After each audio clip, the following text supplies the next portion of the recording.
A chuva batia contra as janelas gordurosas da lanchonete como milhares de pequenos punhos. Cada gota refletia o brilho neon do letreiro, aberto 24 horas, e transformava-o em algo que parecia quase bonito. Quase. Mas nada nesta parte da cidade permanecia bonito por muito tempo. Limpei o mesmo local no balcão pela terceira vez. O meu pano gasto deixava marcas em vez de limpá-las.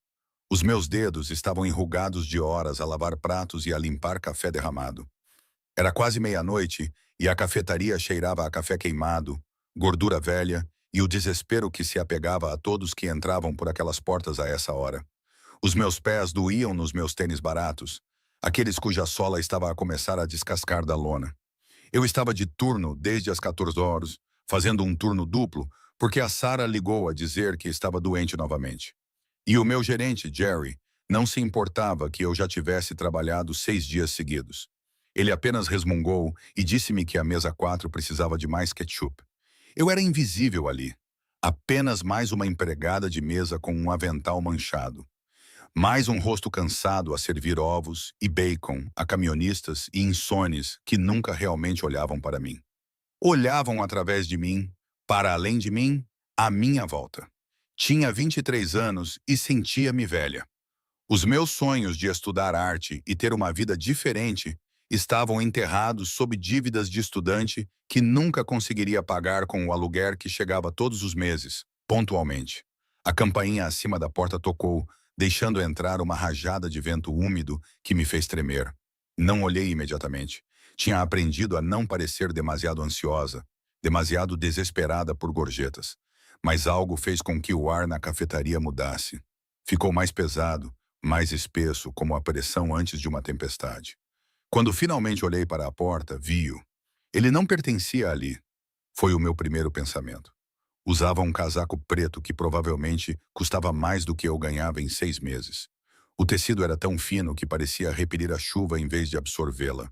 A água escorria pelos seus ombros como diamantes. Os seus sapatos, de couro polido que faziam barulho ao bater no linóleo rachado, refletiam as luzes fluorescentes enquanto ele se movia. Mas não foram as suas roupas que me deixaram sem fôlego. Foi a maneira como ele se comportava, como se fosse dono não apenas da sala, mas do próprio ar que respirávamos. 2 homens ladeavam-no, ambos com corpos musculosos, os olhos constantemente a examinar o interior do restaurante. Um deles tocou na orelha, um auricular, percebi, e murmurou algo demasiado baixo para ouvir. O homem no meio não olhou para eles. Não precisava.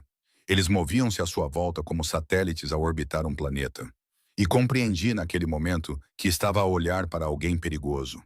O seu rosto era todo ângulos acentuados e olhos escuros que pareciam captar e reter a luz de uma forma que me revirou o estômago. Não era velho, talvez com cerca de 30 anos, com o tipo de presença que fez com que todos na cafetaria de repente achassem as suas chávenas de café fascinantes. Até o Jerry, que nunca se calava, ficou quieto atrás da grelha. Eu devia ter desviado o olhar. Devia ter me concentrado em limpar a minha seção, em reabastecer os dispensadores de açúcar, em qualquer coisa menos nele. Mas não consegui. E então aqueles olhos escuros encontraram os meus do outro lado da cafetaria, e senti-me presa como uma borboleta sob um vidro. Ele moveu-se em direção ao balcão, em direção a mim, e pude sentir o seu cheiro à medida que se aproximava. Colônia cara, algo com notas de cedro e fumo, misturado com a chuva no seu casaco. Não combinava com o cheiro de café queimado e gordura velha. Nada nele combinava com aquele lugar. Café, disse ele, com a voz baixa e áspera, com um sotaque que enrolava as vogais de uma forma que fazia com que a palavra simples soasse como uma ordem. Italiano, pensei. Preto. As minhas mãos tremiam enquanto eu pegava na cafeteira, e eu odiava-me por isso. Já tinha servido centenas de clientes, talvez milhares, mas nenhum deles tinha feito o meu coração bater tão rápido como este, que me fazia sentir como se estivesse muito perto de um fogo. Servi o café, tentando não entornar nada sobre a borda da chávena. Ele não se sentou, apenas ficou ali, com uma mão no bolso, a observar-me com uma intensidade que me fez arrepiar. Os seus homens posicionaram-se perto das janelas, de costas para nós, mas com a atenção em tudo. Noite difícil? Perguntou ele. e eu quase deixei cair a cafeteira. Todas são difíceis, respondi antes de me conter, e então mordi o lábio. Não responda, não seja memorável. Mas quando arrisquei olhar para o rosto dele, achei ter visto o canto da boca dele se contorcer. Você trabalha demais, observou ele, os olhos percorrendo o meu avental manchado, o meu rosto cansado. Não era uma pergunta. As contas não se pagam sozinhas. Ele tirou a carteira, de couro preto elegante, do tipo que provavelmente tinha um nome de designer que eu não sabia pronunciar, e colocou uma nota de $100 no balcão por um café de $3. Não tenho troco para isso, disse eu, embora os meus dedos estivessem ansiosos para pegar na nota. $100 significariam que eu poderia realmente comprar mantimentos esta semana, em vez de sobreviver com sobras de lanchonetes e ramen. Fique com o troco. Não posso, tu podes. O seu tom não deixava margem para discussão, e algo nos seus olhos fez-me entender que recusar seria mais perigoso do que aceitar. Então, peguei na nota com os dedos trêmulos e enfiei-a no bolso do avental, com o rosto a arder. Ele tomou um gole do café, e eu esperei que ele fizesse uma careta por causa do gosto horrível, mas ele apenas acenou levemente com a cabeça. Um dos seus homens murmurou algo, tocando novamente no auricular, e a expressão do homem perigoso endureceu de uma forma que me fez gelar o sangue. Algum problema? Perguntei sem pensar, e imediatamente quis retirar o que tinha dito. Não faças perguntas, não te envolvas. Mas ele olhou para mim novamente, olhou realmente para mim, como se estivesse a ver algo que não tinha notado antes. Sempre, disse ele suavemente. Depois pousou a chávena. Virou-se para sair. Os seus homens moviam-se com ele como uma dança bem coreografada. Estavam quase à porta quando ouvi. Um pequeno som patético que não pertencia ao estrondo do trovão ou ao tamborilar da chuva. Um choramingo. O choramingo de uma criança. Movi-me sem pensar, saindo de trás do balcão e espreitando pela janela manchada. A chuva caía agora em cortinas, transformando o parque de estacionamento num pequeno lago. E lá, encolhida ao lado de um SUV preto com vidros escuros, estava uma menina. Ela não devia ter mais de 5 ou 6 anos, vestindo um vestido rosa encharcado que se agarrava ao seu corpo minúsculo. O cabelo escuro estava colado à cabeça, e ela tremia tão violentamente que eu podia ver mesmo de dentro.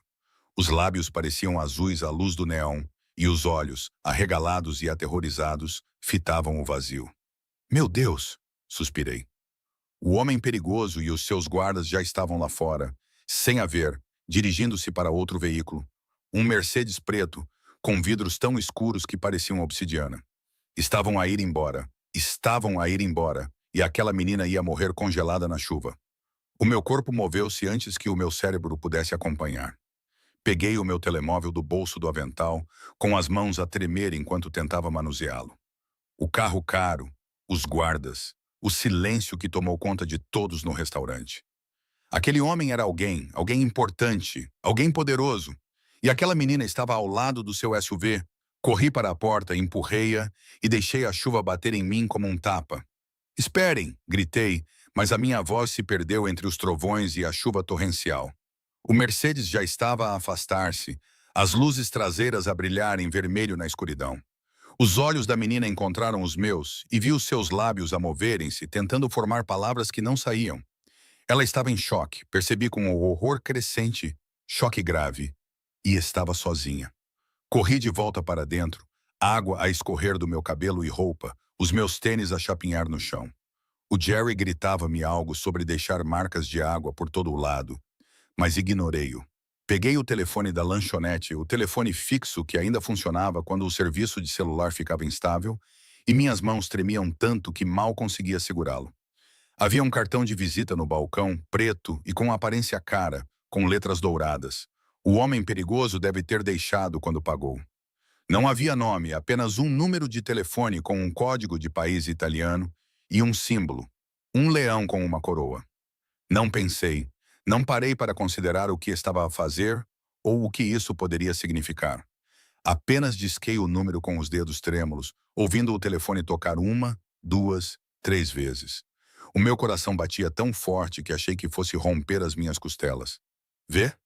Uma voz masculina, aguda e suspeita.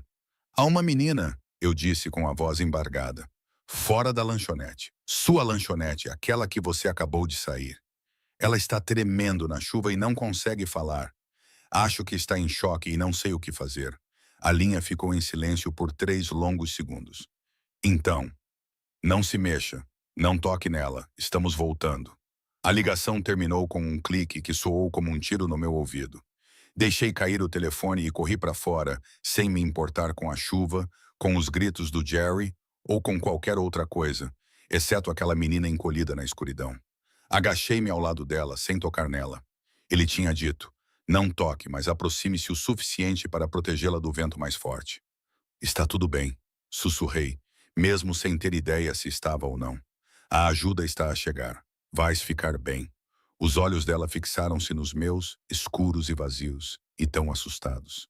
E soube naquele momento que tinha acabado de cometer o maior erro da minha vida.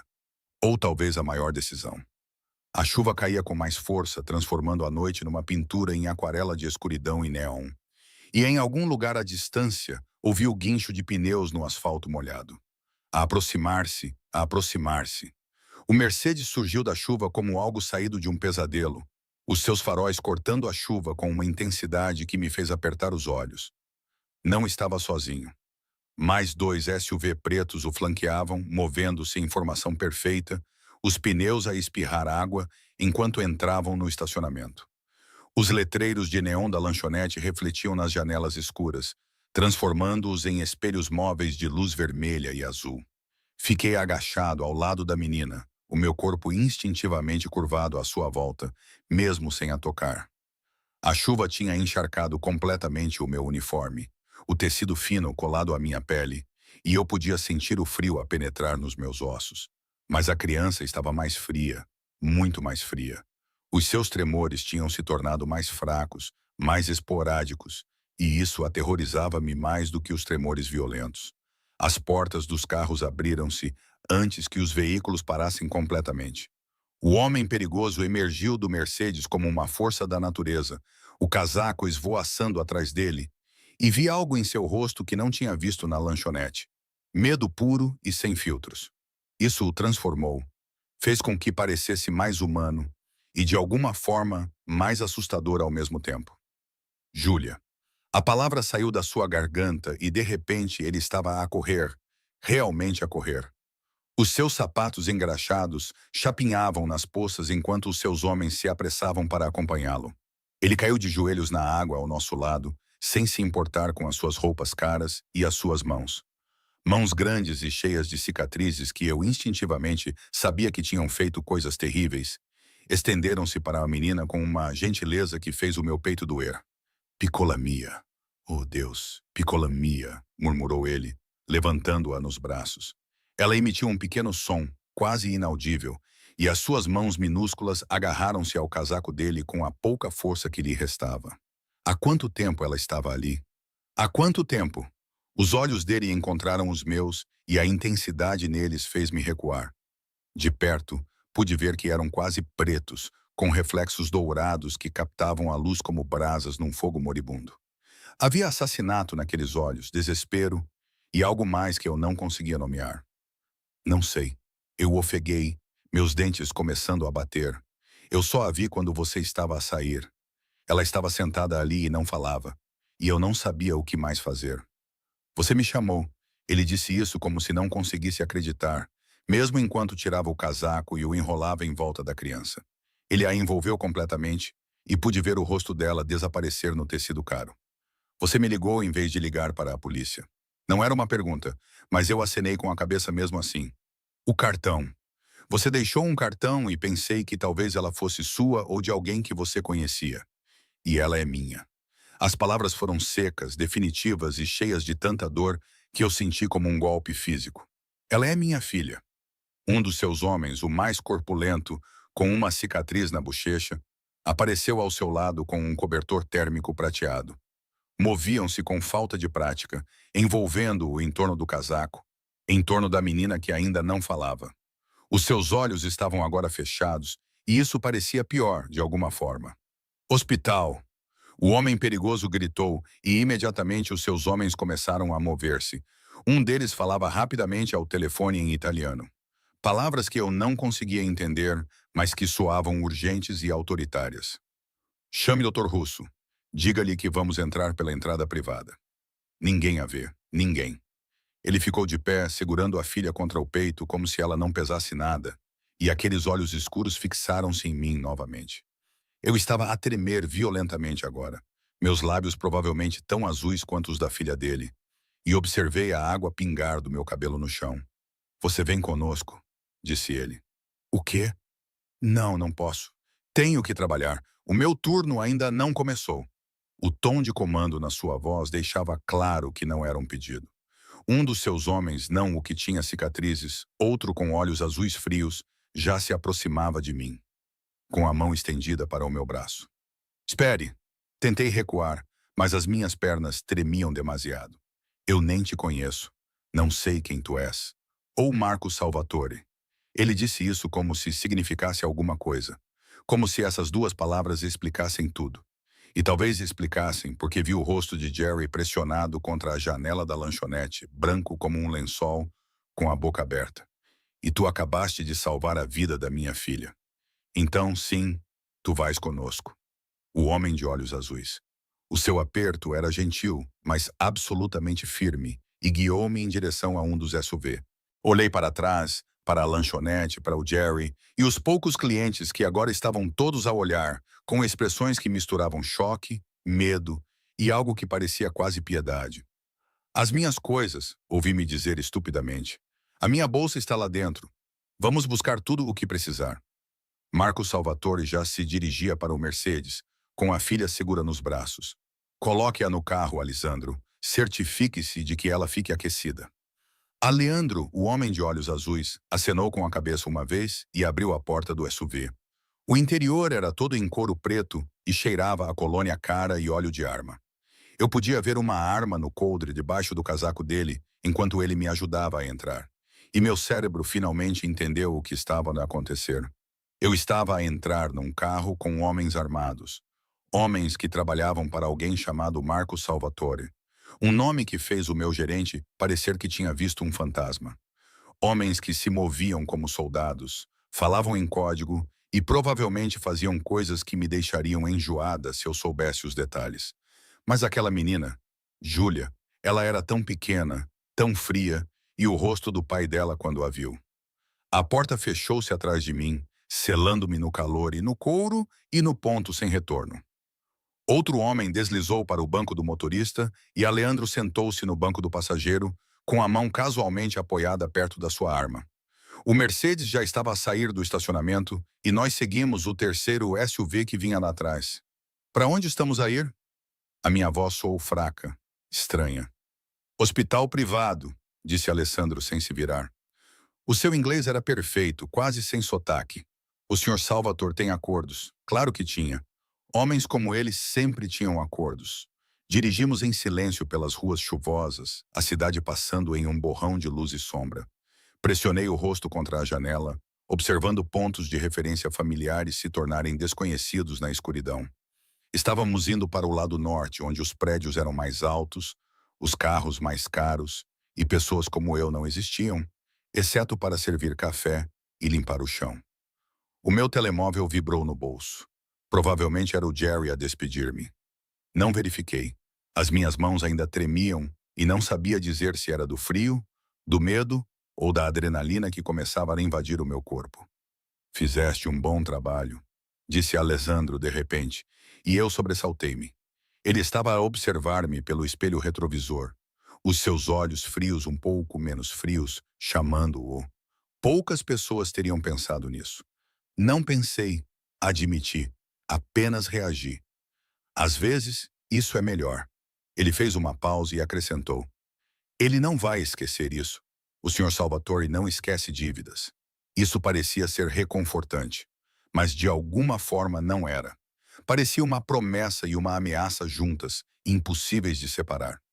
O hospital surgiu da chuva como uma fortaleza. Todo em vidro e aço e câmaras de segurança que provavelmente custaram mais do que o meu salário anual. Mas não fomos para a entrada principal. Em vez disso, contornamos até um portão lateral, onde guardas armados de fato nos deixaram passar sem hesitação. Eles conheciam este carro.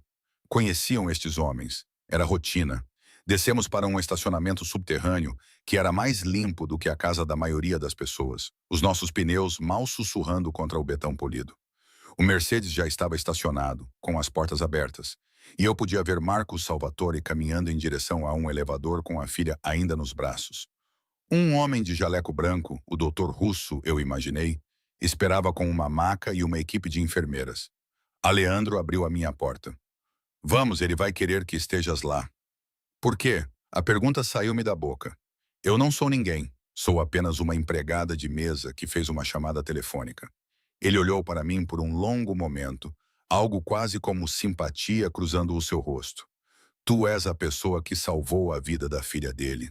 Isso faz de ti tudo. Eu não entendi o que ele queria dizer até entrarmos.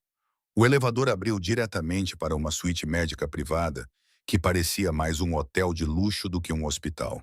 Paredes creme, obras de arte caras, piso tão polido que eu podia ver meu reflexo. Uma ratazana encharcada com um uniforme manchado completamente fora de lugar. As enfermeiras moviam-se com eficiência silenciosa, seus sapatos não faziam barulho.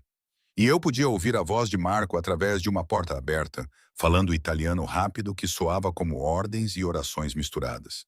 Alessandro guiou-me até uma pequena sala de espera onde uma lareira verdadeira crepitava. Uma mulher apareceu quase imediatamente, mais velha, de rosto gentil, vestindo um fato de grife, e colocou um cobertor sobre os meus ombros. Estás congelando, Povahatsa, disse ela com seu sotaque forte e caloroso. Vem, senta-te perto da lareira. Vou buscar algo quente para beberes. Sentei-me porque as minhas pernas não me sustentavam mais. O calor da lareira era doloroso contra a minha pele gelada, fazendo-me suspirar. A mulher voltou com chá numa delicada chávena de porcelana, e eu envolvia com as mãos, sentindo a vida lentamente voltar aos meus dedos. Através da porta aberta, pude ver Marco ao lado da maca onde tinham deitado Júlia. A sua mão estava sobre a pequena mão dela, a cabeça baixa, e mesmo daqui eu podia ver os seus ombros a tremer. O doutor Russo falava com ele baixinho, gesticulando, explicando coisas que eu não conseguia ouvir. As enfermeiras moviam-se à volta deles como um balé, ligando soro, verificando os sinais vitais, envolvendo a menina em cobertores aquecidos. Ela vai ficar bem, disse a mulher gentil, seguindo o meu olhar. Graças a si, Dot Benedica. Deus a abençoe. Acabei de fazer uma chamada, sussurrei. Fez a chamada certa. Ela deu-me uma palmada no ombro. Isso requer coragem ou loucura. Às vezes, são a mesma coisa. Não sabia o que dizer, então apenas bebi o meu chá, observei o fogo e tentei não pensar no que me tinha metido. Tentei não pensar nas armas debaixo dos casacos, nos hospitais privados e na forma como todos se moviam à volta de Marco Salvatore, como se ele fosse uma combinação de realeza e perigo. Tentei não pensar naqueles olhos escuros que encontravam os meus num restaurante barato, ou na forma como o meu nome soaria naquela voz com sotaque, porque tinha a sensação de que estava prestes a descobrir. A porta do quarto de Júlia fechou-se e Marco Salvatore apareceu. A camisa dele estava encharcada, o cabelo despenteado e havia algo selvagem nos olhos dele que me fez prender a respiração. Ele olhou à volta da sala de espera até me encontrar, e então atravessou o espaço em 3 longos passos. Levantei-me automaticamente, o cobertor caindo dos meus ombros, o meu corpo respondendo ao comando da presença dele. Mesmo sem dizer uma palavra, ele parou a poucos centímetros de mim, perto o suficiente para que eu pudesse sentir o cheiro da chuva ainda presa nele. Podia ver o dourado brilhar nos seus olhos escuros, refletindo a luz da lareira. Perto o suficiente para que eu tivesse que inclinar a cabeça para trás para encontrar o seu olhar. Qual é o seu nome? A sua voz era áspera, rouca. Emma, eu sussurrei. Emma Carter. Ele repetiu lentamente, como se estivesse saboreando cada sílaba. Emma. Então a sua mão se ergueu. Eu recuei. Não consegui evitar, mas ele apenas a colocou no meu ombro. O seu toque era surpreendentemente gentil para alguém tão perigoso. A minha filha está viva graças a si, porque a viu quando mais ninguém a viu. Porque me ligou em vez de esperar pelas autoridades, que teriam feito perguntas e desperdiçado tempo que ela não tinha. Qualquer pessoa teria feito isso. A palavra era absoluta. não teriam feito isso. A maioria das pessoas teria desviado o olhar, teria assumido que ela pertencia a outra pessoa, teria ligado para o 112 e deixado o sistema tratar do assunto. Tu não fizeste isso. Tu agiste. Tu salvaste-a. A mão dele moveu-se do meu ombro para o meu rosto, o polegar dele acariciando a minha bochecha, e percebi que estava lá a chorar. Nem tinha percebido. Tenho uma dívida para contigo, disse ele suavemente. E algo nessas palavras soou como um voto. E eu sempre pago as minhas dívidas, Emma Carter. Sempre. Eu deveria ter ficado com medo. Deveria ter me afastado do seu toque, da intensidade nos seus olhos, da promessa nas suas palavras que soavam como se viessem acompanhadas de correntes. Mas tudo o que eu conseguia pensar era nos lábios azuis daquela menina e na maneira como aquele homem perigoso se ajoelhou na chuva pela sua filha. E perguntei-me em que tipo de prisão eu tinha acabado de entrar. 3 dias. Foi quanto tempo fiquei no mundo de Marco Salvatore antes de perceber que partir talvez não fosse uma opção. Na primeira noite deram-me um quarto no que descobri ser a cobertura de Marco, um apartamento espaçoso que ocupava todo o último andar de um prédio na parte mais cara da cidade. As janelas do chão ao teto davam vista para o horizonte cintilante, e os móveis provavelmente custaram mais do que eu ganharia em toda a minha vida. O quarto em que me colocaram era maior do que todo o meu apartamento, com uma cama tão macia que eu afundava nela como uma nuvem e um banheiro com piso de mármore aquecido. Só por esta noite, disse Leandro, seu tom deixando claro que não era um pedido até termos certeza de que Júlia está estável. O Sr. Salvatore quer você por perto. Eu deveria ter discutido, deveria ter insistido em ir para casa, mas estava exausta, ainda tremendo apesar das roupas quentes que me deram. Cachemira cara que parecia um pecado contra a minha pele. E uma parte de mim queria saber se a menina estava bem. Só uma noite, disse a mim mesma. Depois voltaria para a minha vida. Só que na manhã seguinte acordei e encontrei roupas novas dispostas na cadeira ao lado da minha cama. Não eram roupas quaisquer. Eram marcas de estilistas que eu só tinha visto em revistas, do tamanho perfeito para mim. Havia um bilhete com uma caligrafia masculina elegante. Fique, por favor. Aquele por favor parecia mais perigoso do que qualquer exigência. Encontrei Júlia num quarto reformado no fim do corredor, que tinha sido transformado numa sala de recuperação privada. Os equipamentos médicos zumbiam baixinho, mas eles tentavam torná-los menos clínicos. Bichinhos de pelúcia no parapeito da janela, cobertores rosa claros, um móvel pendurado acima da cama que projetava sombras dançantes no teto. Ela estava lá acordada. Aqueles olhos escuros tão parecidos com os do pai dela acompanhavam meus movimentos quando entrei. Oi, eu disse baixinho, aproximando-me lentamente, como se ela fosse um animal selvagem que pudesse se assustar. Sou a Emma. Você se lembra de mim? Ela não respondeu. Apenas olhou fixamente, as suas pequenas mãos segurando um coelho de pelúcia gasto que parecia deslocado entre todas as coisas caras. O Dr. Russo apareceu na porta, o seu rosto gentil marcado por preocupação. Ela não fala desde que a encontramos. Mutismo seletivo desencadeado por trauma. Não é incomum em casos como este. Casos como quais? Perguntei, mas ele apenas abanou a cabeça. Não me cabe a mim contar essa história. Marco encontrou-me 1 hora depois, parada na janela do quarto de Júlia, enquanto uma enfermeira verificava os sinais vitais dela. Eu observava a cidade lá embaixo, pensando na lanchonete, em Jerry e no meu pequeno apartamento, e me perguntando como minha vida havia se transformado em algo irreconhecível no espaço de uma única noite. Ela gosta de você, disse ele baixinho, e eu me virei para encontrá-lo na porta. Ele parecia diferente à luz do dia, ainda perigoso, ainda poderoso, mas cansado. O tipo de cansaço que vivia nos ossos e não podia ser remediado com sono. Ele usava calças escuras e uma camisa branca com as mangas arregaçadas, revelando antebraços marcados com cicatrizes e o que parecia ser a borda de uma tatuagem. Sem casaco, sem armadura, quase humano. Ela não disse nada, eu apontei. Mas ela observa-te. Isso é mais do que ela fez com qualquer outra pessoa desde então.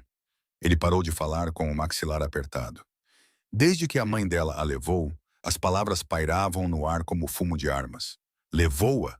Repeti cuidadosamente. Ele entrou no quarto, com passos silenciosos apesar do seu tamanho, e ficou ao lado da cama de Júlia. A sua mão encontrou a pequena mão dela. o seu polegar acariciando os nós dos dedos dela com infinita gentileza. A mãe dela, a minha ex-mulher, ela é viciada. Comprimidos, cocaína, tudo o que consegue arranjar. Tentei de tudo. Reabilitação, terapia, ameaças, subornos, nada funciona. Há 3 meses, consegui a custódia total. Há uma semana, ela invadiu a casa enquanto eu estava numa reunião e levou a Júlia. A voz dele era monótona, sem emoção, mas eu podia ouvir a raiva por baixo. Podia vê-la na forma como a sua mão livre se fechava em punho. Usei todos os recursos para procurá-la, todos os contactos, todos os favores que me deviam. E então a minha ex abandonou-a naquele parque de estacionamento porque preferia ficar pedrada a cuidar da própria filha. Ele olhou para mim e a crueza nos seus olhos fez o meu peito apertar. Se não estivesses lá, se não tivesses ligado, se tivesses esperado mais 10 minutos. Mas eu estava lá, disse suavemente. E ela está bem. Ela vai ficar bem por tua causa. Ele aproximou-se e eu senti o cheiro de café e colônia cara, e algo por baixo disso que era apenas ele. Tu salvaste-a, Emma, e agora preciso de saber como retribuir essa dívida. Não me deves nada, apenas fiz o que qualquer pessoa faria. Pare de dizer isso. A mão dele segurou meu queixo, inclinando meu rosto para cima para encontrar seus olhos. Seu toque era firme, mas não doloroso. Autoritário, mas não cruel. Pare de minimizar o que você fez. Você viu minha filha quando ela estava invisível para todos os outros. Você agiu quando outros teriam hesitado. Você escolheu me ligar em vez de envolver as autoridades, que teriam feito perguntas, perdido tempo e possivelmente a exposto a mais perigo. O seu polegar acariciou o meu queixo e eu senti aquele toque por todo o lado, como eletricidade a correr pelas minhas veias. Salvaste a vida dela, Emma Carter. E no meu mundo, isso significa algo. Significa tudo. Eu devia ter recuado. Devia ter colocado distância entre nós. Mas não conseguia mexer-me. Não conseguia respirar. Não conseguia fazer nada além de olhar para aqueles olhos escuros que pareciam ver através de mim. Preciso de ir para casa. Sussurrei. Tenho um emprego, uma vida. O restaurante despediu-te. Ele disse isso casualmente, mas senti as palavras como um soco no estômago. O teu gerente ligou esta manhã, disse que abandonaste o teu turno e que não vão readmitir-te. A sala inclinou-se ligeiramente. Aquele emprego, por pior que fosse, pagava a minha renda, mantinha-me alimentada sem ele. Vou encontrar outra coisa, disse eu, mas a minha voz tremia. Sempre encontro. Ou podes ficar aqui. A outra mão dele subiu, emoldurando o meu rosto entre as palmas. E de repente, o mundo reduziu-se apenas a ele. Apenas a este momento, apenas a forma como o seu toque fez a minha pele arder. Fica com a Júlia. Ajuda-a a recuperar. Ela reage a ti de uma forma que não reage a mais ninguém. Não sou qualificada. Não sou enfermeira nem terapeuta. Nem sou alguém que se preocupa. Alguém que viu uma criança em apuros e ajudou sem pensar no que receberia em troca. Isso é mais valioso do que qualquer qualificação. A sua voz baixou, tornando-se mais íntima. Fica, Emma. Deixa-me cuidar de ti enquanto ajudas a cuidar dela. Todos os meus instintos gritavam que aquilo era uma armadilha. Que aceitar significava envolver-me em algo que eu não compreendia. Algo perigoso e possivelmente mortal. Que Marco Salvatore, quem quer que ele realmente fosse, vinha com sombras e segredos e um tipo de escuridão que me engoliria por completo. Mas pensei no meu apartamento vazio, nas minhas contas atrasadas e na maneira como os olhos de Júlia acompanhavam os meus movimentos, como se eu fosse a única coisa sólida no seu mundo destruído. Uma semana, ouvi-me dizer, vou ficar por uma semana, ajudá-la a adaptar-se. Depois, preciso de descobrir o que fazer da minha vida. Algo brilhou nos olhos dele. Triunfo, alívio, algo mais sombrio que não consegui identificar. Uma semana, concordou ele. Mas a forma como o disse soou como uma mentira, como se não tivesse intenção de me deixar sair. Os dias misturaram-se numa névoa de luxo e cativeiro. Porque era isso mesmo, percebi lentamente. Uma prisão bonita e confortável. A Leandro e os outros guardas, eu aprendi os nomes deles. Luca, Dante, Marco estavam sempre lá. Não de forma óbvia, não de forma ameaçadora, mas presentes, vigiando as portas, as janelas, o elevador. Ninguém subia sem autorização. Ninguém saía sem permissão. Eu estava segura, protegida, cuidada, presa. Passava-lhe as manhãs com Júlia. Pintávamos juntas. A mão da menina movia-se lentamente pelo papel, enquanto eu falava sobre nada. O tempo, os pássaros fora da janela, histórias que eu inventava sobre princesas corajosas e coelhos mágicos. Ela nunca respondia verbalmente, mas às vezes seus lábios se contraíam no que poderia ser um sorriso. E uma vez ela colocou a mãozinha em cima da minha e deixou-a lá por 3 minutos inteiros. Progresso, disse o Dr. Russo. Cura. Marco estava lá todas as noites, independentemente das reuniões que tivesse ou do quanto tivesse ficado fora. Sentava-se na beira da cama de Júlia e lia para ela em italiano, com a sua voz suave e musical. E às vezes eu ficava parada na porta apenas a ouvir, sem entender as palavras, mas sentindo o amor nelas, o desespero, a esperança e a proteção feroz. Na quarta noite, ele me encontrou na varanda à meia-noite. Eu não conseguia dormir, muito consciente da cidade que se estendia abaixo e do facto de que eu estava no 30º andar, sem nenhuma maneira de descer, exceto passando pelos guardas que respondiam a um homem que eu mal conhecia. Não consigo dormir. Ele apareceu ao meu lado como fumo, com 2 taças de vinho nas mãos. Ele me ofereceu uma e eu aceitei, porque recusar parecia mais perigoso do que aceitar. Está silencioso, eu disse.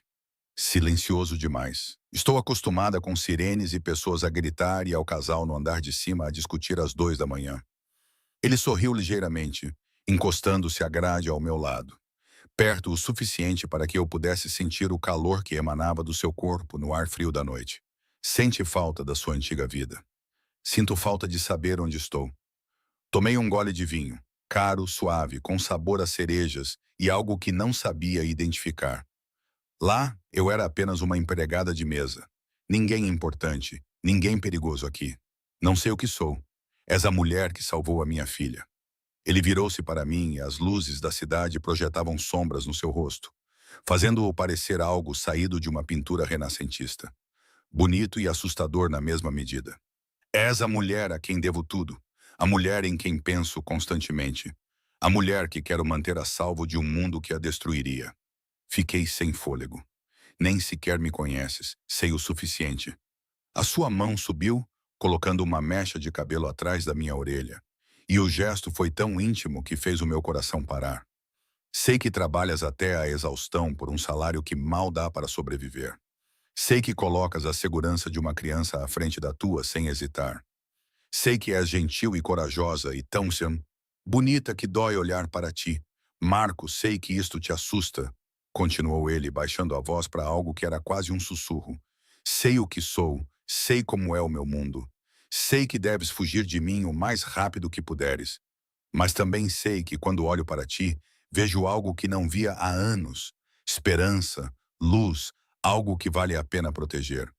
O seu polegar traçou o contorno da minha maçã do rosto, e senti lágrimas a formarem-se, embora não soubesse por que estava a chorar.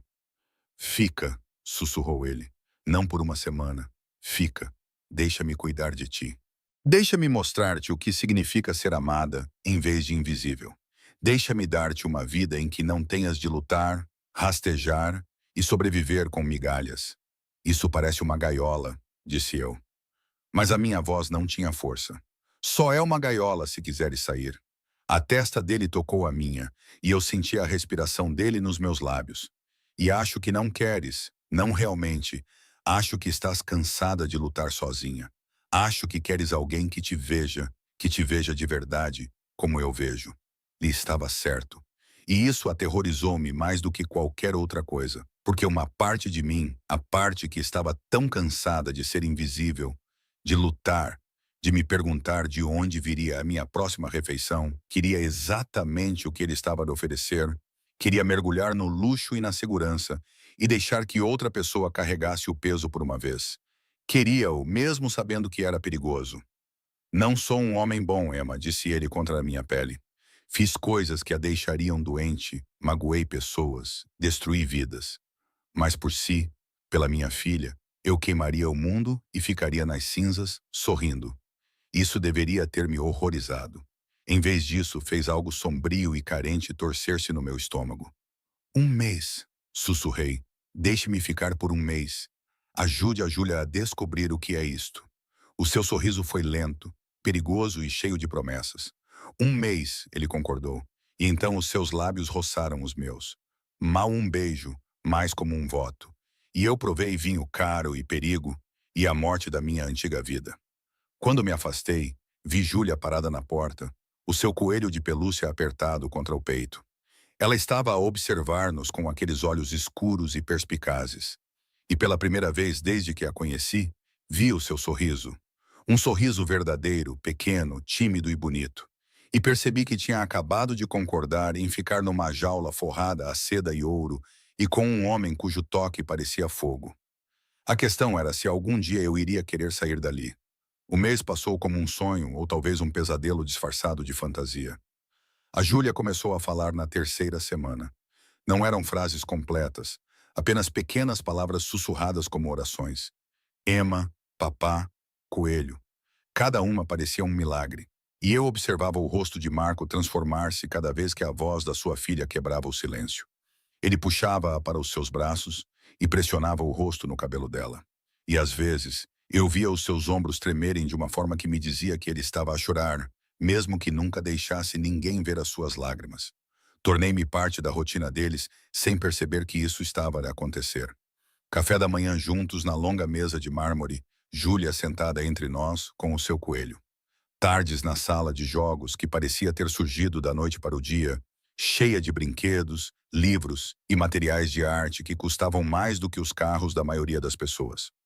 À noite, quando Marco chegava a casa, às vezes cedo, às vezes tarde, às vezes com sangue nos punhos das calças que ele achava que eu não notava, jantávamos como se fôssemos uma família. Como se isso fosse normal, como se eu não estivesse a viver numa cobertura, com um homem que inspirava medo com um olhar e cujos guardas carregavam armas suficientes para iniciar uma pequena guerra. A minha antiga vida desvaneceu-se como uma fotografia deixada demasiado tempo ao sol. O meu apartamento. Liguei para o meu senhorio para rescindir o contrato de arrendamento e o Marco enviou homens para arrumar as minhas coisas. Tudo o que eu possuía cabia em 4 caixas que agora estavam num armário no meu quarto. 4 caixas para representar 23 anos de existência. Isso deveria ter me deixado triste, mas principalmente senti-me entorpecida. As roupas apareceram gradualmente. No início pensei que fossem temporárias, coisas emprestadas para me ajudar a passar por essa fase. Mas as etiquetas estavam cortadas, os tamanhos eram perfeitos para mim e elas continuavam a chegar. Vestidos de seda e cachemira, jeans que provavelmente custavam mais do que o meu antigo aluguer mensal, lingerie que me fazia corar só de olhar. Quando tentei protestar, Marco apenas sorriu, aquele sorriso perigoso, e disse: "Deixe-me vesti-la com coisas dignas da sua beleza." Parecia que eu era uma boneca cara e querida. Alessandro tornou-se a minha sombra constante. Onde quer que eu fosse, mesmo que fosse apenas à academia do prédio ou ao jardim da cobertura, ele estava lá, profissional, educado, mas sempre observando. Uma vez tentei sair do prédio sozinha, apenas para caminhar até a cafetaria que tinha visto na esquina. Ele apareceu na frente do elevador como fumo, com a mão gentil, mas firme no meu braço. "Não sem escolta, senhorita Carter. Ordens do senhor Salvatore." "Não sou uma prisioneira", eu disse, mas ambos sabíamos que era mentira. "Não." Alessandro concordou baixinho. "Você é algo muito mais valioso. Está protegida." A palavra tinha gosto de correntes, mas eram as noites que realmente me prendiam. Marco tinha um jeito de me encontrar quando a cobertura ficava silenciosa. Na varanda na biblioteca, uma vez na cozinha às 2 da manhã, quando eu não conseguia dormir. Ele aparecia com vinho ou café ou nada, e conversávamos sobre tudo e nada. Ele contou-me sobre ter crescido na Sicília, sobre o legado do seu pai, sobre o peso da responsabilidade e o preço do poder. Ele nunca disse explicitamente o que fazia, mas eu não era estúpida. Os guardas, a diferença, a forma como as pessoas empalideciam ao ouvir o seu nome. Marco Salvatore era um senhor do crime, mafioso, o tipo de homem que a minha mãe teria atravessado a rua para evitar. E, no entanto, quando ele olhava para mim, eu sentia-me vista de uma forma que nunca tinha sentido antes. Ele tocava-me constantemente, pequenos gestos possessivos que pareciam marcas. A mão dele na minha parte inferior das costas quando caminhávamos. Os dedos dele a afastar o cabelo do meu rosto. A palma da mão dele a segurar a minha bochecha quando ele dizia boa noite, nunca pressionando por mais. Mas a promessa disso pairava entre nós como fumo. Denso, sufocante e inebriante. Tu és minha para proteger, ele disse uma noite, o polegar dele traçando o meu lábio inferior. Minha para cuidar. Minha para manter a salvo de tudo que pudesse te machucar. Eu não sou tua, eu sussurrei, mas soou como uma pergunta. Ainda não. O sorriso dele foi puramente predatório. Mas serás. A verdade chegou numa terça-feira à tarde, na forma de uma mulher loira com um fato de marca e um olhar assassino. Eu estava na sala de jogos com a Júlia a construir um castelo com blocos quando ouvi gritos vindos da sala principal. A voz do Aleandro, aguda e ameaçadora, e depois o grito de uma mulher, sem palavras e cheio de raiva. Fica aqui, disse a Júlia, mas ela agarrou a minha mão com uma força surpreendente, os olhos arregalados de medo. Então, puxei-a para trás de mim e caminhei em direção à porta, com o coração a bater forte. A mulher era deslumbrante, daquela forma que só o dinheiro e a boa genética podem criar. Cabelos loiros longos, maquilhagem perfeita, um vestido que provavelmente custou 5 dígitos, mas o seu rosto estava contorcido de fúria e algo mais. Desespero, enquanto lutava contra o aperto de Luca. Solte-me. Ela é minha filha. Não podes impedir-me de ver a minha filha. Marco estava no centro da sala como um pilar de gelo, com as mãos nos bolsos, o rosto inexpressivo, mas eu podia ver a raiva nos seus ombros, a tensão ao redor dos seus olhos. Perdeu o direito de chamá-la de filha quando a abandonou na chuva para morrer, disse ele. A sua voz era tão fria que me fez prender a respiração. Eu não a abandonei. Deixei-a num lugar seguro. Num lugar onde ela seria encontrada num estacionamento à meia-noite durante uma tempestade, enquanto tu estavas completamente drogada. Cada palavra era uma bala. Os médicos encontraram cocaína e oxicodona no teu organismo quando a polícia te prendeu novamente. Isabela. Sempre novamente. Então essa era a mãe de Júlia, a ex-mulher de Marco, a mulher que roubou a própria filha e a deixou congelar. Os olhos de Isabela encontraram-me a mim e a Júlia na porta, e algo feio cruzou o seu belo rosto. Quem diabos é essa? Tu substituíste-me. Já mudaste a tua para a nossa casa com a nossa filha.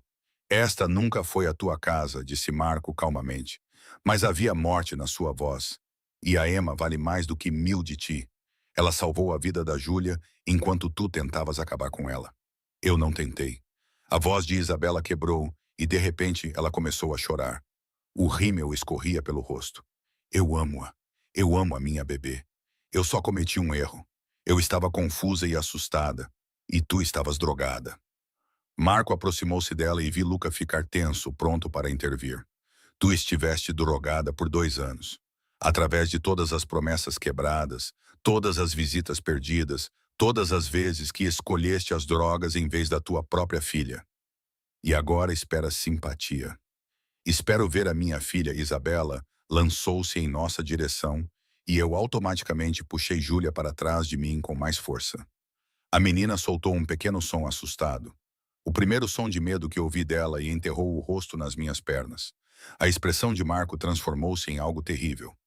Tira-a daqui, disse ele a Luca. Agora, e certifica-te de que ela entende. Se ela se aproximar deste edifício novamente se tentar contactar a Júlia, se ao menos mencionar o nome da minha filha, o que fará?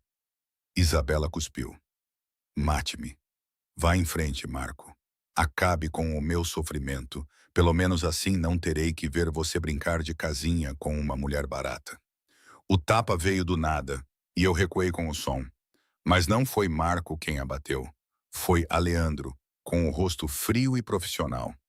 Você vai mostrar respeito na casa do Senhor Salvator, disse ele calmamente. Ou será removida à força. Isabela riu, com um som frágil e quebrado. Respeito do homem que tirou tudo de mim, que roubou a minha filha e a minha vida. E você destruiu a sua própria vida, interrompeu Marco. Com cada comprimido, cada linha, cada escolha que fizeste que colocou o teu vício à frente da tua família. Não me culpes pelas consequências das tuas ações. Luca já a estava a arrastar em direção ao elevador, a sua resistência enfraquecendo à medida que o cocktail de drogas que ela tinha tomado começava a perder o efeito. Nas portas do elevador, ela virou-se uma última vez. Ela vai odiar-te, disse Isabela, a voz embargada pelas lágrimas. Eventualmente, Júlia vai odiar-te por mantê-la longe de mim e do teu pequeno animal de estimação. Ela apontou para mim com desprezo. Ela vai descobrir quem tu realmente és e fugir a gritar. As portas do elevador fecharam-se na cara dela e o silêncio caiu como um martelo. Marco ficou imóvel por um longo momento, de costas para nós, as mãos cerradas em punhos. Eu podia vê-lo a tremer de raiva reprimida. Podia praticamente sentir a violência irradiando dele em ondas. Então Júlia afastou-se de mim e correu para o pai, jogando os seus pequenos braços em volta das pernas dele. Não deixe ela levar-me, sussurrou ela. As palavras mais longas que ela havia dito desde a noite na chuva. Por favor, papá, não deixe ela levar-me para longe de ti e da Emma. Marco caiu de joelhos e puxou a filha para os braços, com o rosto enterrado nos cabelos dela. Nunca, disse ele com aspereza. Nunca, picolou Lamia. Você está segura. Estás em casa. Ninguém jamais te levará de mim novamente. Por cima da cabeça de Júlia, os seus olhos encontraram os meus, escuros, intensos e cheios de algo que parecia necessidade, possessão e uma espécie de fome desesperada. Obrigado, ele murmurou silenciosamente por protegê-la. Acenei com a cabeça, incapaz de falar com o nó na garganta. Porque eu tinha acabado de perceber algo assustador. Eu não tinha protegido Júlia por dever ou obrigação. Eu a protegi porque ela parecia minha. Porque em 3 semanas, essa menina conquistou meu coração de tal forma que a ideia de alguém machucá-la me dava vontade de cometer violência. E Marco, ele se apegou a algo mais profundo, algo que eu não queria nomear, porque nomear tornaria real. Naquela noite, depois que Júlia finalmente adormeceu, segurando seu coelho em minha mão, Marco me encontrou na varanda.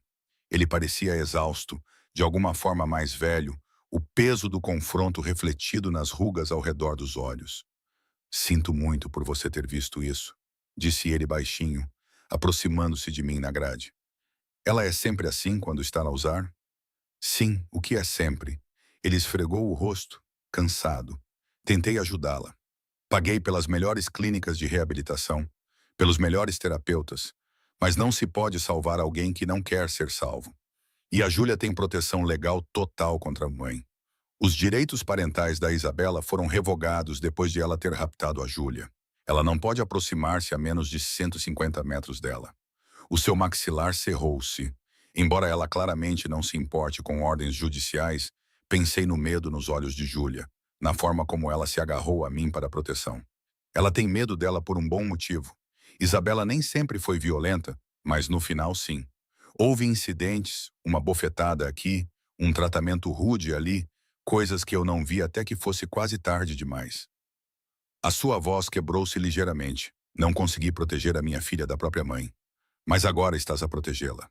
Virei-me para ele e, de repente, estávamos a poucos centímetros de distância, perto o suficiente para que eu pudesse ver os reflexos dourados nos seus olhos captando as luzes da cidade.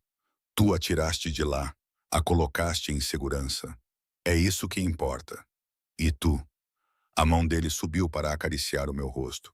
O seu toque era dolorosamente gentil. Tu também a proteges. Ela sente-se segura contigo. Feliz. Ela chama-te pelo nome, Emma. Entendes o que isso significa? Tornaste-te essencial para a sua recuperação. Marco, preciso de saber se vais ficar. As palavras saíram urgentes, quase desesperadas. Não por um mês, não como um arranjo temporário. Fica. Faz parte das nossas vidas.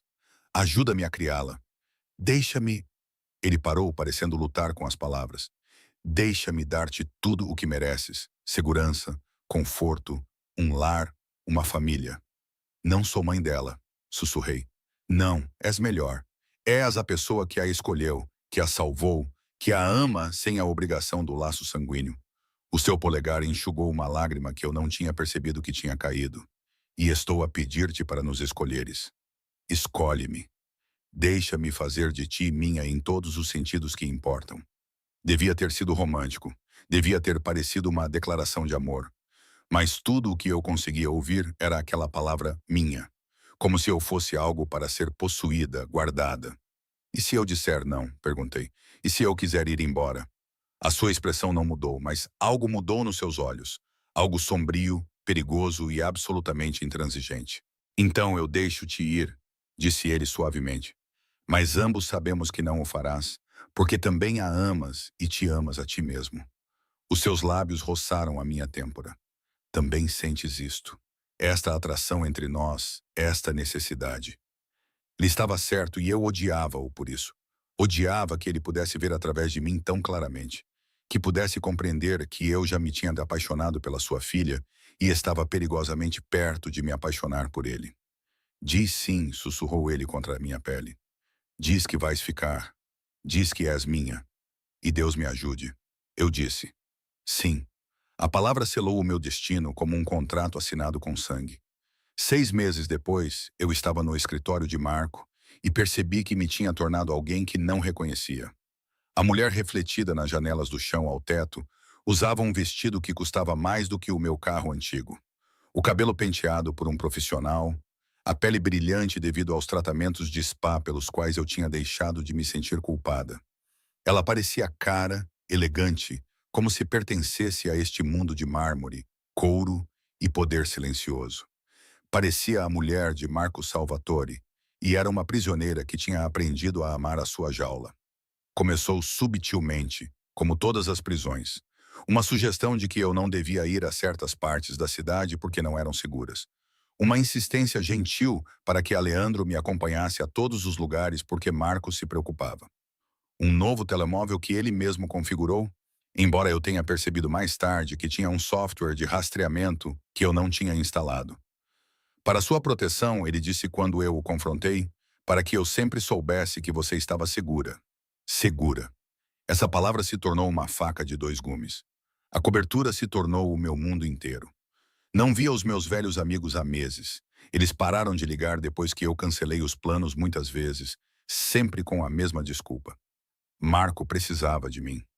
Júlia precisava de mim. Não era um bom momento. Meus materiais de arte ficavam intocados num canto porque Marco contratou um tutor profissional para Júlia e, de alguma forma, eu me tornei sua principal cuidadora. Não que eu me importasse. Eu amava aquela menina com uma intensidade que às vezes me assustava. Mas eu tinha deixado de ser Emma Carter, a empregada de mesa lutadora com sonhos de estudar arte. Eu tinha me tornado Emma, a linda boneca de Marco, mantida, vestida e controlada com tanta gentileza que eu quase não percebia das correntes. Quase. O ponto de ruptura aconteceu numa quarta-feira à noite.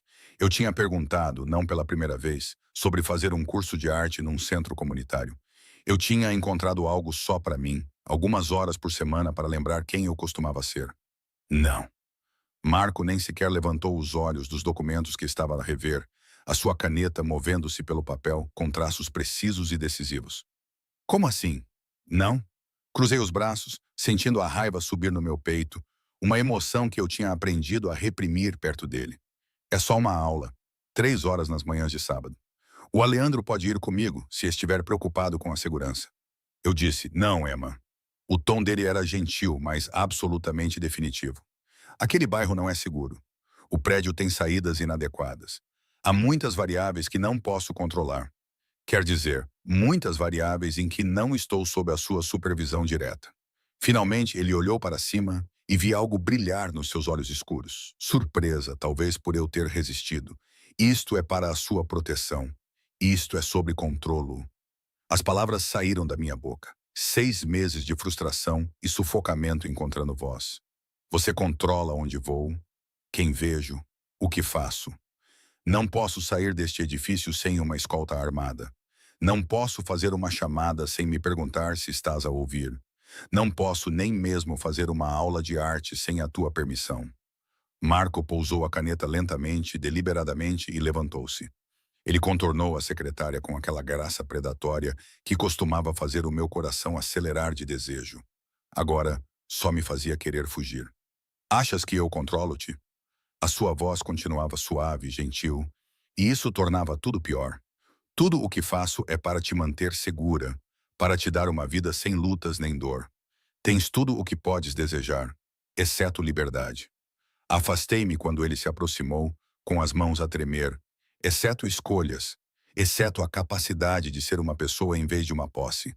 Ele parou de se mover e, por um momento, algo que parecia dor cruzou o seu rosto.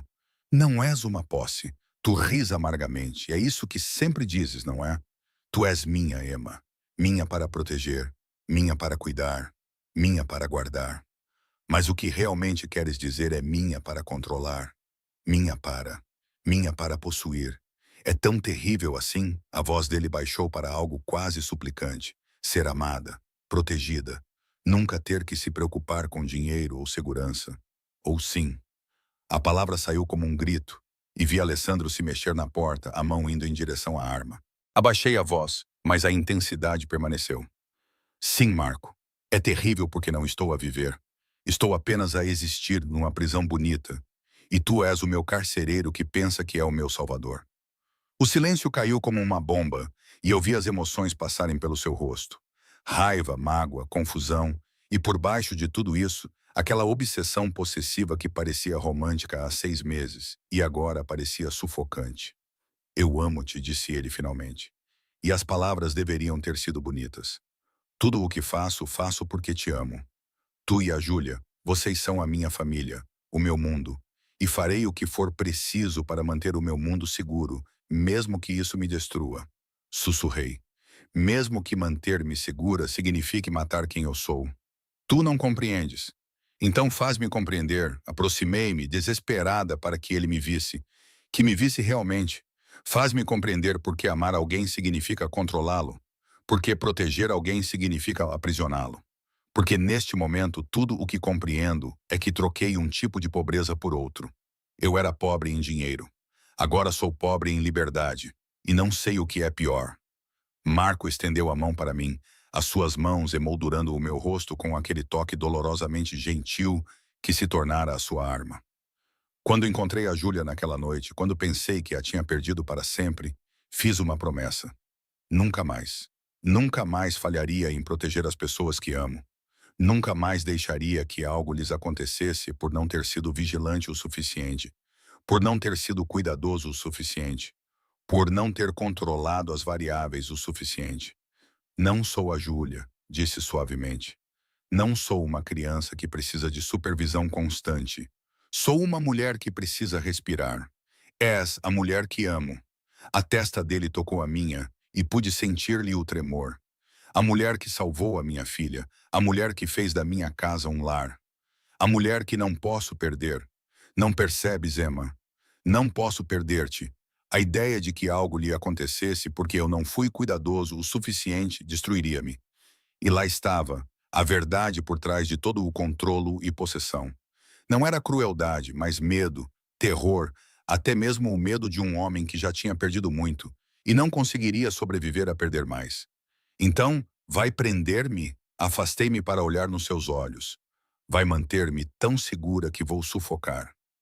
Isso não é amor, Marco. É obsessão. Então sou obcecado. Ele disse isso sem vergonha, sem hesitação. Completamente, totalmente obcecado em manter-te segura e ao meu lado. E não vou pedir desculpa por isso. Não consigo viver assim. As palavras doíam ao sair, como se estivesse a arrancar parte da minha alma. Não consigo ser essa pessoa, essa boneca bonita que mantens numa prateleira. Preciso de mais. Preciso de liberdade. Preciso de ser eu mesma. Mesmo que eu cometa erros, corra riscos ou me magoe, as suas mãos apertaram o meu rosto, seja levada, seja morta. Porque é isso que acontece no meu mundo, Emma. As pessoas de quem gosto tornam-se alvos, armas usadas contra mim. E tu, Deus, tu serias a arma perfeita. Porque és a única coisa, além da Júlia, que poderia me colocar de joelhos. Vi lágrimas nos seus olhos e fiquei chocada. Marco Salvatore, senhor do crime e terror da cidade. A chorar porque a ideia de me perder partiu algo dentro dele. Então deixa-me ir, sussurrei. Se amar-me significa destruir-me, deixa-me ir. Não posso. As palavras eram angustiadas. Eu tentei. Todos os dias digo a mim mesmo que devo mandar-te embora, libertar-te, deixar-te ter a vida que mereces. Mas então vejo-te com a Júlia Ou sorris para mim durante o pequeno almoço, ou sinto o teu cheiro no corredor e sei que sou demasiado egoísta, demasiado destroçado, demasiado obcecado para te deixar ir. Ficamos ali, com as testas encostadas, ambos a chorar, ambos presos numa armadilha que nós mesmos criamos. E então ouvi uma vozinha vinda da porta. Não vá embora. Júlia estava ali de pijama, com o coelho apertado contra o peito, os olhos escuros tão parecidos com os do pai, cheios de lágrimas. Por favor, não vá embora, Emma. Por favor, preciso de si. O meu coração se partiu. Caí de joelhos e ela correu para mim, jogando os braços ao meu pescoço com força desesperada. Eu amo-te, sussurrou ela no meu cabelo. Tu és a minha mãe, não a senhora assustadora que me magoou. Tu és a minha verdadeira mãe. Por favor, não vás embora. Por cima da cabeça dela, encontrei os olhos de Marco. Ele parecia completamente destruído, com o rosto pálido, as mãos cerradas ao lado do corpo, como se estivesse a conter-se fisicamente para não nos agarrar e nunca mais soltar. E percebi que tinha uma escolha a fazer. A escolha que vinha se formando há 6 meses. Eu poderia ir embora, exigir a minha liberdade, sair da gaiola dourada, recuperar a minha vida e a minha identidade. Júlia ficaria magoada, mas ela era jovem. Ela se recuperaria. Ela tinha o pai, terapeutas e todos os recursos que o dinheiro podia comprar. Ou eu poderia ficar, mas não como prisioneira, não como propriedade, mas como parceira. Tudo bem, eu disse suavemente, e senti Marco e Júlia ficarem tensos. Ok, eu vou ficar, mas as coisas vão mudar a partir de agora. Levantei-me, mantendo Júlia nos meus braços, e encarei Marco com toda a força que me restava. Eu fico, mas não sou sua prisioneira. Sou sua parceira. Isso significa que tenho voz ativa na minha vida. Onde vou, o que faço, quem vejo. Alessandro pode vir comigo, se isso o fizer sentir-se melhor. Mas eu posso sair deste prédio. Posso fazer aquela aula de arte. Tenho o direito de existir como pessoa, não apenas como cuidadora da Júlia, a sua linda boneca. Marco começou a falar, mas eu levantei a mão. Não terminei. Precisas de terapia, terapia de verdade, com alguém especializado em traumas e questões de controlo, porque isso, apontei entre nós, não é amor saudável. É obsessão nascida do medo e vai destruir a ambos se não lidares com isso. Ele cerrou os dentes, mas acenou com a cabeça lentamente. E a Júlia precisa de ir à escola. Não é ensino em casa, nem professores particulares. É uma escola de verdade com outras crianças. Ela precisa de aprender a existir no mundo, a ser forte e independente. Não podemos protegê-la de tudo, Marco. Só podemos ensiná-la a proteger-se. Os riscos de segurança, ele começou, podem ser controlados. Tu és Marco. Filho Salvador, podes tornar qualquer coisa segura se quiseres o suficiente. Aproximei-me, ainda com a Júlia nos braços. Mas tens de querer. Tens de querer mais para nós do que apenas sobreviver numa bela gaiola. Ele olhou para mim por um longo momento, e eu observei-o lutar consigo mesmo. A necessidade de controlar versus a necessidade de me manter feliz. O medo de nos perder versus o medo de nos destruir. Finalmente ele se moveu. 3 longos passos e ele estava lá, com os braços envolvendo a mim e a Júlia, segurando-nos com tanta força que eu mal conseguia respirar. Tudo bem, ele sussurrou no meu cabelo. Tudo bem, faremos do seu jeito. Terapia, escola, liberdade, o que você precisar. Mas você fica. Prometa-me que ficará. Eu prometo. Eu disse e senti minha última resistência desmoronar. Prometo que ficarei. Eu te amo. Seu homem controlador, obsessivo e impossível. Eu amo-te e vou ficar. Mas vamos fazer isso juntos, como parceiros, como iguais, como família, acrescentou Júlia, sua vozinha abafada contra o meu ombro. Como família. Marco concordou e senti as suas lágrimas no meu pescoço. As mudanças vieram lentamente, mas vieram. Marco começou a terapia na semana seguinte, sessões individuais com um especialista que trabalhava com trauma e TPT. Não foi fácil. Houve contratempos e discussões e noites em que a sua necessidade de controlar ameaçava sobrepor-se a tudo o resto. Mas ele tentou. Todos os dias ele tentou. Eu fiz o curso de arte. A Leandro veio comigo, misturando-se ao ambiente com facilidade profissional. Mas eu estava lá a criar novamente, lembrando-me de como era ser Emma, em vez de apenas a mulher de Marco ou a mãe substituta de Júlia. Júlia começou a frequentar uma pequena escola exclusiva com medidas de segurança que deixariam Fort Knox com inveja. No primeiro dia, Marco mal conseguia funcionar de tanta preocupação, mas ela chegou a casa animada, tagarelando sobre a sua nova amiga Sofia e o projeto de arte que tinham feito. E lentamente, dolorosamente, Marco aprendeu a deixá-la crescer. Não éramos perfeitos. Marco ainda monitorava o meu telemóvel. Eu aprendi a aceitar isso como a versão dele de um compromisso. Eu ainda tinha guardas, ainda morava na cobertura dele, ainda existia no mundo dele de sombras e perigo. Mas agora parecia uma escolha, em vez de uma prisão. Como se eu estivesse a escolhê-lo, a escolher essa vida, em vez de estar presa nela. 6 meses depois daquela confrontação no escritório dele, Marco me pediu em casamento. Não com um pedido dramático ou uma demonstração pública, mas silenciosamente, na escuridão do nosso quarto, com a voz embargada pela emoção. Torne isso oficial, ele sussurrou contra a minha pele. Seja minha esposa. Deixe-me dar-lhe o meu nome e toda a proteção que vem com ele. Deixa-me amar-te abertamente, completamente, pelo resto das nossas vidas. Pensei na rapariga que eu costumava ser, a empregada de mesa invisível com nada além de sonhos e dívidas.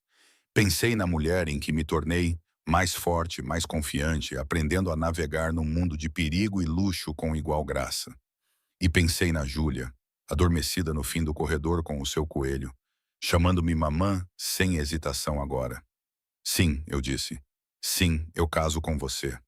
O casamento foi pequeno, apenas com a família e os colegas mais próximos de Marco, realizado na cobertura com a cidade se estendendo abaixo de nós como um tapete de estrelas. Júlia era a florista, radiante em seu vestido branco. E quando Marco deslizou o anel no meu dedo, um diamante tão grande que era quase obsceno, eu vi lágrimas nos olhos dele. Minha, ele sussurrou enquanto me beijava. E pela primeira vez, a palavra não parecia uma prisão. Parecia uma promessa. 2 anos depois, eu estava no mesmo lugar da varanda onde Marco me pediu para ficar pela primeira vez. Mas tudo tinha mudado. Eu estava grávida. Com 4 meses, mal dava para notar, mas todos que me viam diziam que eu estava radiante. Minha arte estava sendo exibida em uma pequena galeria no centro da cidade, pinturas de luz e sombra, e a beleza encontrada na escuridão. Júlia estava a ir muito bem na escola, feliz e confiante e rodeada de amigos cujos pais não faziam ideia de que o pai dela era um dos homens mais perigosos da cidade. E Marco, ele tinha mantido a sua promessa. Ainda se preocupava, ainda tinha momentos em que a necessidade de controlar ameaçava dominá-lo. Mas ele tinha aprendido a canalizar isso de forma diferente, a proteger sem aprisionar, a amar sem sufocar. Senti os seus braços envolverem-me por trás, as suas mãos pousando na minha barriga quase imperceptível, com infinita gentileza. "Em que estás a pensar?" perguntou ele, o seu sotaque enrolando-se nas palavras como fumo. "Naquela noite", respondi, "quando te liguei sobre a Júlia, quando tomei a maior decisão da minha vida sem nem mesmo saber, há arrependimentos. Virei-me nos seus braços para encará-lo. Este homem lindo, perigoso e impossível que roubou a minha liberdade e me deu um reino em troca." "Nenhuma", respondi, e falei com sinceridade. Porque aprendi que, às vezes, as gaiolas não são feitas de grades, mas de amor, medo e da necessidade desesperada de proteger o que mais importa.